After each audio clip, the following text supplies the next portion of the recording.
जय श्री कृष्ण। स्वागत है आप सभी का श्रीमद् भागवत पुराण की कथा में। 11वां दिन, द्वितीय स्कंद का दूसरा अध्याय। स्थूल सूक्ष्म रूप को सुखदेव ने वर्णन कियो, कर्म जुक्ति सातों जुक्ति को भी ज्ञान राजा को दियो। सुनि के बचन मुनिराय के नर नहा अति हर्षी बियो, मगन परमानंद में हो लाभ निज जीवन लमो। श्री सुखदेव जी बोले, हे राजा परीक्षित, सृष्टि के आरंभ में प्रजापति ब्रह्मा ने भी ऐसा ही विचार किया था। ब्रह्मा के इन विचारों से प्रसन्न होकर भगवान ने भी उन्हें प्रलय के पूर्व की स्मृति, जो प्रलय काल के कारण लुप्त हो गई थी, प्रदान की। अपनी पूर्व स्मृति को पाकर ब्रह्मा की बुद्धि निश्चित हो गई, उनकी दृष्टि अमोघ हो गई। उनको भगवान की लीलाओं तथा उनके ईश्वर तत्व का पूर्ण ज्ञान हो गया। उन्होंने उसी ज्ञान के द्वारा संसार की पुण्य सृष्टि कर दी। हे राजा परीक्षित, वेदों का अर्थ अति रहस्यमय है। उनके अर्थ को न समझकर बहुत से प्राणी स्वर्ग आदि की प्राप्ति के चक्कर में फंस जाते हैं। जीव स्वर्ग आदि लोकों की प्राप्ति की वासनाओं में भटकता है। उसे कहीं भी सच्ची शांति तथा सच्चा सुख नहीं प्राप्त होता है। अंतः ज्ञानी पुरुषों को चाहिए कि वह संसारिक वस्तु को उतना ही चाहे जितनी उन्हें आवश्यकता है। सब वस्तु को निसंसार समझकर उनमें लीन ना होवे। यदि भाग्यवश वह वस्तु अन्याय ही प्राप्त हो जाती है तो उनके अधिक उपार्जन का प्रयत्न ना करे। जैसे पृथ्वी शयन के लिए मिलती है तो पलंग प्राप्ति का प्रयत्न ना करे। यदि बुझाई सिर के नीचे लगाने के लिए मौजूद है तो तकिए की कोई आवश्यकता नहीं है। जब अंजलि से बर्तनों का काम चल सकता है तब बर्तन जुटाने की आवश्यकता नहीं है। वृक्ष की छाल से वस्त्रों का काम चल सकता है। मार्ग में पड़े हुए चिथड़ों से काम चल सकता है। वृक्षों के फल फूल पत्तों से भूख दूर हो सकती है। जल पीने के लिए नदियां हैं, रहने के लिए गुफाएं विद्यमान है, तब महल बनाने की क्या आवश्यकता है। जब भगवान अपने शरण में आए हुए की रक्षा करते हैं तब किसी भी धनिक के पास अपनी रक्षा की जांचना करने की आवश्यकता नहीं है। इस प्रकार विचार करके संपूर्ण विषय भोगों से चित्त को हटा लेना चाहिए और व्यर्थ की वस्तुएं संकलन करने में अपने समय को नष्ट न करके भगवत भजन में चित्त को लगा देना चाहिए। हे बेटा, हे राजा परीक्षित, अब मैं तुम्हें भगवान के स्थूल और सूक्ष्म स्वरूप की धारणा बताता हूँ। बहुत से साधक लोग अपने हृदयाकाश में भगवान के स्वरूप का चिंतन इस प्रकार करते हैं कि भगवान 4 भुजा धारण किए हुए हैं, जिनमें शंख चक्र गदा पद है। उनके मुख पर मंद मंद मुस्कान झलक रही है।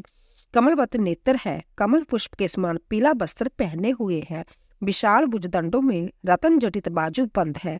सिर पर अति सुंदर रतन जटित मुकुट शोभामन है। कानों में कुमंडल तथा कंठ में कौस्तुभ मणि और वक्षस्थल पर श्रीवत्स का चिन्ह तथा बनमाला शोभामान है। जोगियों के खिले हुए सहस्र दल वाले हृदय कमल पर उनके चरण विराजमान है। भगवान के बाल चिकने घुंघराले हैं। संपूर्ण अंग प्रत्यंग आभूषणों से सुशोभित है और वह अपनी मंद मंद मुस्कान से भक्त की ओर देख रही है। जब तक साधक का मन स्थिर ना हो जावे तब तक भगवान के उसी मोहनी रूप का ध्यान करना चाहिए। साधक की ज्यों-ज्यों वृद्धि तथा मन भगवत भक्ति में लगती जाएगी त्यों-त्यों उसका चित्त स्थिर होता जाएगा। जब तक साधक को भगवान के एक एक अंग का ठीक ठीक ध्यान होने लगे तब तक वह नित्य नियम से इसी प्रकार भगवान के स्थूल शरीर का चिंतन करता रहे। भगवान दृष्टि है, उन्हीं के सुगुण और निगुण रूप है। हे राजा परीक्षित, जब जोगी अपने शरीर को त्यागना चाहे तब देश काल का कोई विचार न करे। सुख के साथ एक आसन में बैठकर अपने संपूर्ण इंद्रियों को वश में कर ले, फिर अपनी शुद्ध बुद्धि से मन को वश में करे। तब तन और बुद्धि को क्षेत्रक में, जीव और क्षेत्रक को अंतर आत्मा ईश्वर में विलीन कर दे। इस प्रकार परमात्मा में विलीन होकर साधक शांत में शांति हो जाए। इतना कहकर लेने पर फिर साधक को कुछ करना शेष नहीं रहता। उस समय वह सत्य रजतम इन तीनों गुणों से मुक्त हो जाता है। अहंकार, महत्व तथा प्रकृति का अस्तित्व भी दूर हो जाता है। उस समय उसे काल भी ग्रसित करने में असमर्थ होता है। जोगी जन परमात्मा के अतिरिक्त संपूर्ण पदार्थों को त्याग देते हैं। शरीर से संबंध रखने वाले संपूर्ण पदार्थों की आसक्ति का त्यागन करके भगवान के स्वरूप में आसक्त हो जाते हैं। भगवान का यही परम पद है। शास्त्रों में भी ऐसा ही कहा गया है। जब जोगी इतना कर ले अर्थात अपनी इंद्रियों को जीत ले तब अपनी एडी से गुर्दा मार्ग को बंद करके प्राणवायु को षट चक्र वेदन के उपाय से ब्रह्म रुंदर की ओर ले जावे।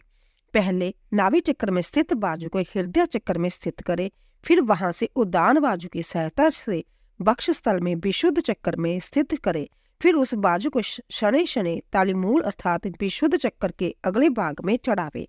इसके पीछे दोनों आंख, दोनों कान, दोनों नासिका छिद्र तथा मुख, इन 7 छिद्रों को बंद करके तालिमूल में जो बाजू स्थित की गई है उसे दोनों बुरकटियों के मध्य आज्ञा चक्र में स्थिर करे। यदि उस जोगी को किसी अन्य लोक में विचरने की इच्छा नहीं है तो आधी घड़ी उस प्राण बाजू को आज्ञा चक्र में रोककर परमात्मा में लीन हो जावे। फिर ब्रह्मा रुंदर को भेद करके इंद्रियों सहित शरीर को त्याग दे। हे राजा परीक्षित, यदि उस जोगी की इच्छा किसी लोक में विचरण करने की है तो मन सहित इंद्रियों को साथ लेकर शरीर को त्याग देना चाहिए। जोगी जनों का शरीर अति सूक्ष्म बाजू की भांति होता है। वह सर्वत्र जा सकता है। तपस्या, योग, विद्या और समाधि के द्वारा वह जोगी सर्वत्र विचरण करता रहता है।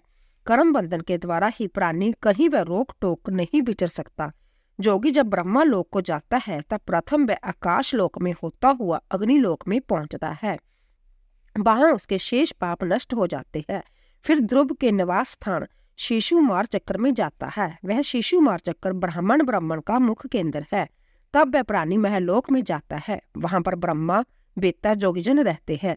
जब प्रलय काल आता है तब शेष के मुख से अग्नि निकलती है और वह नीचे के संपूर्ण लोकों को भस्म कर देती है। तब महलोक निवासी सभी जोगी लोग ब्रह्मलोक में चले जाते हैं। उस महलोक में निवास करने वाले प्राणियों की आयु 1 कल्प होती है और वहां देवता लोग ही विहार करते हैं। ब्रह्मलोक में निवास करने वालों की आयु ब्रह्मा के समान 2 पदार्थ की होती है। वहां शोक, रोग, मृत्यु, जरा आदि कुछ भी नहीं है, किंतु फिर भी वहां जय प्राणी इन जन्म मृत्यु के संकट में फंसने वाले प्राणियों के दुख को देखकर दयावश दुखी रहते हैं। जोगीजन अपने सूक्ष्म शरीर को पृथ्वी तल में मिला देता है। इस प्रकार पृथ्वी रूप से जल को और जल से अग्नि और अग्नि से बाजू के आवरण को बेधता हुआ आकाश रूप आवरण को बेधता है। उस प्राणी की ज्ञान इंद्रियां अपने गंध सहित तन्मात्रा में लीन हो जाती है। जीवा का रस तन्मात्रा में लीन हो जाता है। नेत्र रूप तन्मात्रा में लीन हो जाते हैं। त्वचा स्पर्श तन्मात्रा में लीन हो जाती है। कान, रोम तन्मात्रा में लीन हो जाते हैं तथा संपूर्ण कर्मेंद्रियां अपनी अपनी तमन्नाओं में लीन होकर सूक्ष्म शरीर को प्राप्त करती है। प्राणी इस प्रकार पंचभूतों से बने हुए स्थूल शरीर से सूक्ष्म आवरणों में लीन हो जाता है। तब वह अहंकार में लीन हो जाता है। उसमें वह अपने सूक्ष्म भूतों को भी तामस अहंकार में लीन कर देता है। अपनी इंद्रियों को राक्षस अहंकार में लीन कर देता है और मन सहित सब इंद्रियों के स्वामी देवताओं को सात्विक अहंकार में विलीन कर देता है। फिर वह महत्व में प्रवेश करता है। इसके पश्चात संपूर्ण गुणों के लिए स्थान प्रकृति में लय हो जाता है। हे राजा परीक्षित, महाप्रलय काल में प्रकृति आवरण भी लय हो जाता है, किंतु जोगीजन परमानंद में मगन होकर आनंद स्वरूप ईश्वर में लीन हो जाते हैं। उन्हें संसार में आने की आवश्यकता नहीं होती। हे राजा परीक्षित, इसी से ज्ञानियों ने तथा वेदों ने शोध मुक्ति और कर्म मुक्ति कही है। जो प्राणी संसारिक विषय भोगों में लीन है उनको भगवान की प्राप्ति के अतिरिक्त और कोई कल्याणमय उपाय नहीं है। प्रजापति ब्रह्मा ने संपूर्ण वेदों को बड़े ध्यान से पढ़ने के पश्चात यही निश्चय किया कि सच्चिदानंद परमात्मा के प्रति भक्ति और प्रेम होना ही सर्वोत्तम धर्म है। संपूर्ण प्राणियों तथा भूतों में भगवान श्री कृष्ण ही आत्मा के रूप में विराजमान है। इसीलिए हे राजा परीक्षित, मनुष्य को सर्वदा सब स्थितियों में अपनी शक्ति के अनुसार भगवान श्री कृष्णचंद्र की कथाओं का श्रवण, कीर्तन और स्मरण करना चाहिए। उससे विषय वासनाओं के संपूर्ण विषैले मल धुल जाते हैं और भगवान की प्राप्ति हो जाती है। 3रा अध्याय। जोई जोई मन में होए कामना, सोई सोई देवन की करे उपासना। सब देवन के देव ईश, उन्हीं को नवाओ अपना शीश। श्री सुखदेव जी बोले, हे राजा परीक्षित, अब मैं तुम्हें अलग अलग कामनाओं को पूर्ण करने की विधि का वर्णन करता हूँ। जो साधक ब्रह्म तेज चाहता हो उसे बृहस्पति की पूजा करनी चाहिए। जो शक्तिशाली बनने की इच्छा रखता हो वह इंद्र की पूजा करे। जो संतान के इच्छुक हो उसे प्रजापति की पूजा करनी चाहिए। जिसे लक्ष्मी की इच्छा हो वह माया देवी की पूजा करे। जो तेज का इच्छुक हो वह अग्निदेव की पूजा करे। जो धन चाहता है वह वसुओं की पूजा करे और जो वीरता का इच्छुक है उसे एकादश रुद्रों की पूजा करनी चाहिए। जो अन्न की इच्छा रखता हो वह अदिति की पूजा करे, जो स्वर्ग का इच्छुक हो वह देवताओं की पूजा करे, जो राज्य की लालसा करता हो उसे विषम देवों की पूजा करनी चाहिए। प्रजा को वश में करने की इच्छा के साथ देवों की पूजा करनी चाहिए। आयु वृद्धि की कामना से दोनों अश्विनी कुमारों की पूजा करनी चाहिए। पुष्टि प्राप्ति के लिए पृथ्वी की तथा प्रतिष्ठा की कामना के लिए पृथ्वी और आकाश दोनों की पूजा करनी चाहिए। सौंदर्य प्राप्ति के लिए गंधर्वों की पूजा करनी चाहिए। पत्नी की चाहना के लिए उर्वशी अप्सरा की पूजा करनी चाहिए। सबके स्वामी बनने के हेतु प्रजापति ब्रह्मा की पूजा करें। यक्ष प्राप्ति के लिए जग पुरुष भगवान की पूजा करें। क्रोध की इच्छा के लिए वरुण की पूजा करें। विद्या प्राप्ति के लिए भगवान श्री शंकर की पूजा करें। पति पत्नी में प्रेम रखने की कामना से उमा की पूजा करें। धर्म के लिए भगवान विष्णु की पूजा करें। वंश की रक्षा के लिए पितृदेवों की पूजा करें। बाधाओं से बचने के लिए जगों की पूजा करें। बलिष्ठ होने के लिए मृदगुणों की तथा राज्य प्राप्ति के लिए मनवंतरों के स्वामियों की अविचर के हेतु निऋत्ति की पूजा करें। ऐश्वर्य के लिए चंद्रमा की तथा निष्काम भक्ति के लिए भगवान नारायण की पूजा करनी चाहिए। जो मोक्ष का अभिलाषी है उसे तो केवल भगवान की पूजा करनी चाहिए। संपूर्ण उपासकों को अपनी भलाई के लिए भगवान की उपासना से बढ़कर और कोई उपासना नहीं है। भगवान की उपासना करने से उपरोक्त संपूर्ण देवताओं की निधियां संभव अनायास ही प्राप्त हो जाती है। श्री शौनक जी बोले, हे सूत जी, राजा परीक्षित ने सर्वज्ञ भगवान श्री सुखदेव जी से और क्या पूछा। हे सूत जी, आप भगवत भक्त है, आपकी बाल क्रीड़ाएं भी भगवत भक्ति में ही होती है। श्री सुखदेव जी भी भगवान में है। जिन संत पुरुषों का भगवान में इतना विशुद्ध प्रेम है उनकी कथाएं अवश्य ही संसारिक प्राणियों के लिए हितकर होगी। जिस मनुष्य ने अपने कानों से भगवान श्री कृष्ण की लीला कथाएं कभी नहीं सुनी, उस मनुष्य ने वृथा ही पृथ्वी पर बार रूप होकर कुत्ते, सूकर, गधे से भी बुरा जन्म व्यतीत किया है। हे सूत जी, जिन कानों में भगवान श्री कृष्ण की कथाएं नहीं पहुंची है वह बिल के सदृश है। जिस जीवा ने भगवान का कीर्तन नहीं किया वह मेंढक की जीवा के समान है। जो शीश भगवान श्री कृष्ण चंद्र के चरणों में नहीं झुका वह केवल शरीर के लिए एकमात्र बोझ है। जो हाथ भगवान श्री कृष्ण चंद्र की पूजा में रत नहीं रहते हैं वह आभूषणों से सज्जित होते हुए भी बेकार है। जो आंखें भगवान श्री कृष्ण चंद्र के दर्शनों से हीन है वह व्यर्थ है। जो पग भगवान की लीला स्थान तथा तीर्थों में नहीं जाते वह वृक्षों से भी अधिक गए बीते हैं। जिस पाप आत्मा मनुष्य ने भगवान की बर्जर भूमि तथा उनके भक्तों की चरणों की धूलि अपने सिर पर धारण नहीं की वह जीवित होते हुए भी मरे के समान है। जिसने कभी तुलसी की सुगंधि प्राप्त नहीं की, जिसने भगवान की मंगलमय कथाओं का श्रवण कीर्तन नहीं किया, उसका हृदय वर्ज के समान है। भगवत कथा श्रवण के समय उनके प्रेम उद्वेग में जिसके नेत्रों में आंसू नहीं छलकते, जो पुलायकमय नहीं होता, उसका जन्म वृथा है। इसलिए हे सूत जी, आप हमें कृपा करके वह कथा सुनाइए जो राजा परीक्षित ने श्री सुखदेव जी से पान की थी। चौथा अध्याय, सृष्टि उत्पत्ति प्रेषण तब पूछो राय सहाय, जोगीश्वर सुखदेव जी कहे सभी समझाए। सूत जी बोले, हे शौनक जी, श्री सुखदेव जी के रहस्यमय भगवत भक्ति में सने हुए वचनों को सुनकर राजा परीक्षित ने अपने मन को भगवान के चरणों में लगा दिया। वह निश्चल बुद्धि में एक आसन लगाकर बैठे। उन्हें गृह संबंधी कोई चिंता नहीं थी, क्योंकि पत्नी, पुत्र, राज्य, कोष सबका भार भाई बंधुओं पर सौंप दिया। उन्हें जो कुछ थोड़ी सी ममता थी वह भी श्री सुखदेव जी की कृपा से त्याग दी। उन्हें अपना मृत्यु समय मालूम था, इसलिए उन्होंने संपूर्ण संसारिक विषय वासनाओं से मोह हटा लिया। इस प्रकार विशुद्ध बुद्धि वाले राजा परीक्षित ने श्री सुखदेव जी से पूछा, हे भगवान, आप भगवत तत्व के ज्ञाता है, सर्वज्ञ और पवित्र आत्मा है। आपके मुखार बिंद से ज्यों ज्यों मैं भगवान की कथा श्रवण करता जाता हूँ त्यों त्यों ही मेरे संपूर्ण पाप और अज्ञान दूर होते जाते हैं। अब मैं जानना चाहता हूँ कि भगवान नारायण सृष्टि की रचना किस प्रकार करते हैं, वह किस प्रकार जगत की रक्षा और संहार करते हैं। परमात्मा किस प्रकार अपने सृष्टि को रचकर उसके साथ क्रीड़ा करते हैं। अनंत शक्तिशाली भगवान किस प्रकार इन ब्रह्मांड को रचते हैं और किस प्रकार उन्हें नष्ट कर देते हैं। भगवान केवल एक होते हुए भी इस अनेक रूप वाली सृष्टि को किस प्रकार रचते हैं। इसीलिए हे मुनीश्वर, मैंने इस संदेह को दूर कीजिए। सूत जी बोले, हे शौनकादि ऋषियों, राजा परीक्षित के ऐसे गुण वचनों को सुनकर श्री सुखदेव जी इस प्रकार बोले, मैं उन परम पुरुष भगवान के चरण बंदों में बार बार प्रणाम करता हूँ, जो इस सृष्टि की उत्पत्ति, स्थिति और लय करने हेतु सत्व गुण, रजोगुण और तमो गुण रूपणी अपनी तीनों शक्तियों को धारण करके ब्रह्मा, विष्णु और शंकर का स्वरूप प्रकट करते हैं। मैं भगवान संपूर्ण चल और अचल जीवों के हृदय में विद्यमान रहते हैं, जिन्हें प्राणी अपनी बुद्धि से भी नहीं पहचान सकता। वे अनंत है तथा उनकी महत्ता भी अनंत है। हम बार बार उनको नमस्कार करते हैं, जो भक्तों के कष्टों को दूर करने के लिए, दुष्टों की शक्ति को रोकने के लिए बार बार अवतार धारण करते हैं। ऐसे परम ऐश्वर्यशाली भगवान श्री कृष्णचंद्र, जो सर्वदा अपने गोलोक धाम में विहार करते हैं तथा जो ब्रह्मा रूप है, जिनके नामों का कीर्तन, श्रवण, स्मरण, दर्शन, पूजन तथा बंधन जगत के प्राणियों के पापों को इस प्रकार जलाकर भस्म कर देता है, जिस प्रकार अग्नि रुई के ढेर को जला देती है। ज्ञानी जन जिनके चरणों का आश्रय लेकर इस लोक और परलोक की आसक्ति को अपने हृदय से हटाकर अन्याय ही ब्रह्म पद को प्राप्त करते हैं, मैं उन भगवान श्री कृष्णचंद्र को कोटि कोटि प्रणाम करता हूँ। बड़े बड़े तपस्वी, मनसवी, जोगी, मंत्रवेत्ता, ब्रह्मचारी, सदाचारी, जग करने वाले दानी अपनी कामनाओं को तथा अपने सर्वस्व को जब तक उन भगवान श्री कृष्णचंद्र के चरणों में नहीं अर्पण कर देते, तब तक उनका कल्याण नहीं होता। भगवान के चरणों में आत्म समर्पण कर देना ही कल्याणकारी मार्ग है।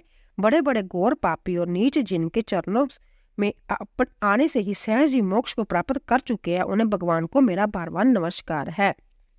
जो भगवान श्री कृष्णचंद्र ज्ञानियों की आत्मा, भक्तों के ईश्वर, कर्म करने वालों के निमित्त वेद तथा धार्मिकों को हेतु, धर्म एवं तपस्या करने वालों के लिए तप रूप है, उनके ब्रह्मा स्वरूप का ध्यान ब्रह्मा तथा शंकर जी आदि समस्त देवतागण करते रहते हैं और उनके चिंतन में भी सर्वदा रत रहते हैं।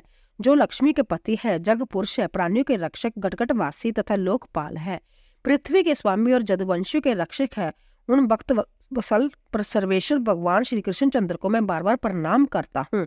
जिन भगवान श्री कृष्णचंद्र ने ब्रह्मा के हृदय में उनकी पूर्व स्मृति जगा दी और जिन्होंने सांगोपांग वेद को अपने मुख में प्रकट किया, वह ज्ञान के उत्पन्न करने वाले भगवान श्री कृष्णचंद्र जी मेरे हृदय में विराजमान हो।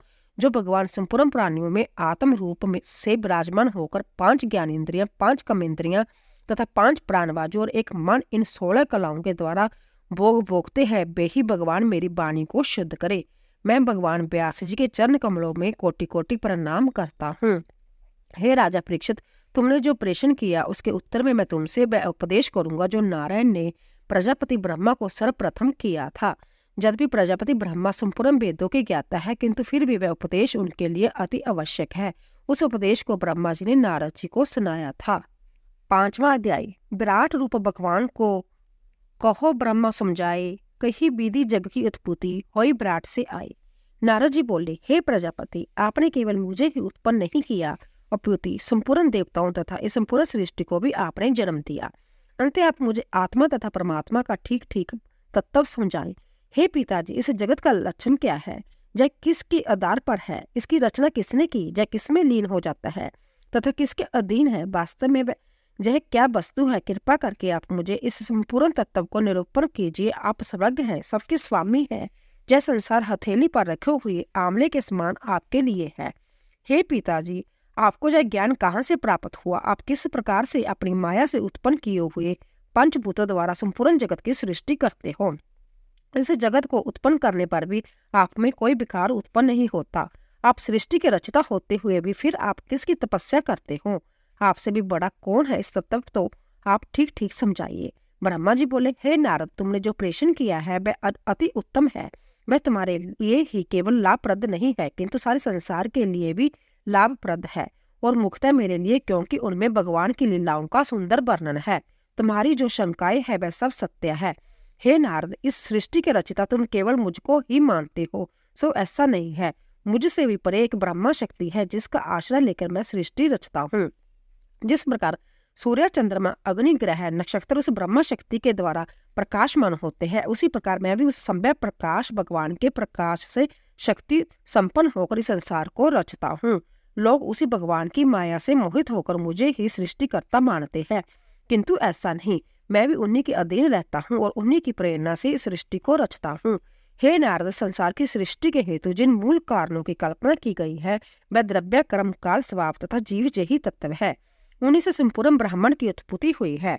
भगवान ने वेदों को उत्पन्न किया है। वेद उन्हीं भगवान की महिमा को गाते रहते हैं। देवता भी भगवान नारायण से उत्पन्न हुए हैं। जब संपूर्ण जग, तप, कर्म, धर्म उन्हीं भगवान नारायण की प्राप्ति के लिए किए जाते हैं। ज्ञान से भगवान नारायण को पहचानते हैं। भगवान नारायण दृष्ट होने से भी सबके ईश्वर है, निर्विकार होने पर भी सर्वमय है।